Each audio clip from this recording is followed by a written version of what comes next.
এত শক্তি, সম্ভাবনা, টকবগে যুবকদের মধ্যে আল্লাহ অনেক প্রাণ শক্তি দিয়েছে। এরা বিপ্লব ঘটায় ফেলতে পারে, এরা সময়ের গতি স্রোতকে পাল্টে দেয়, সাগরের স্রোতকে উল্টে দেয়, এরা বিপ্লব করে ফেলে, ইতিহাস রচনা করে, ঠিক কিনা?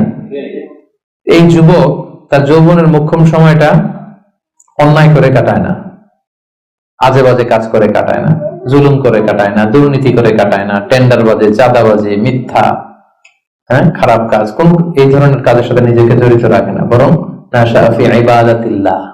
আল্লাহর ইবাদতে সে তার জীবনটাকে কাটায়।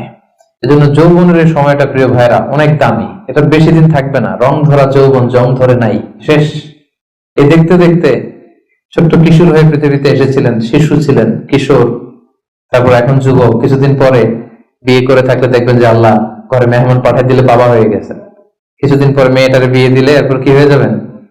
শ্বশুর হয়ে যাবেন, এরপরে নানা হয়ে যাবেন, দাদা হয়ে যাবেন। এই তো জীবন, this is the circle of life. রং ধরা যৌবন জং ধরে শেষ, এটা থাকে না খুব বেশি দিন। এজন্য এই যৌবনের এই সময়টাকে যারা আল্লাহর ইবাদতে তারা কাটিয়েছে, তাদেরকে আল্লাহ তাআলা আরশের নিচে ছায়া দিবেন। নাশা ফি ইবাদাতিল্লাহ। এবং যৌবনের ইবাদতকে আল্লাহ তাআলা খুব বেশি পছন্দ করে।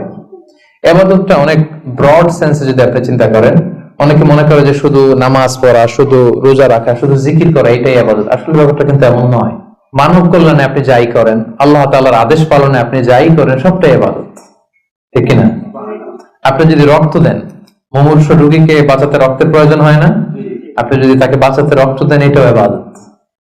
আপনি পরিবেশকে সুন্দর রাখার জন্য গাছ লাগালেন, এটাও ইবাদত। আপনি একজন মানুষ বিপদে পড়েছে, it doesn't know what to do, আপনি তাকে কনসালটেশন করলেন, কিছু সুন্দর পরামর্শ দিলেন, গাইড করলেন যে এইটা ভুল, এইভাবে করো, এই যে আপনি টাইম ব্যয় করলেন, কনসালটেশন দিলেন, এটা ইবাদত।